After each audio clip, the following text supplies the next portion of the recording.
వినాయకుడిని ఎందుకు నిమజ్జనం చేస్తారో తెలుసా?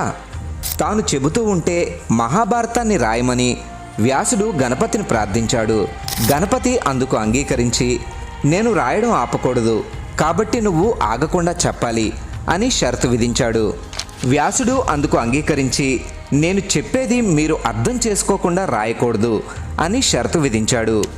గణేశుడు అందుకు ఒప్పుకోవడంతో వ్యాసుడు చెప్పడం మొదలుపెట్టాడు. గణపతి రాస్తూనే ఉన్నాడు.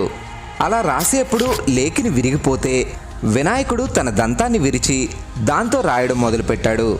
ఇంకో 10 రోజుల్లో భారతం రాయడం పూర్తవుతుంది అనగా విశ్రాంతి లేకుండా రాయడం వల్ల వినాయకుడి ఒళ్ళు విపరీతంగా వేడెక్కి ఆయన ఒంటి నుండి పొగలు రావడం మొదలైంది.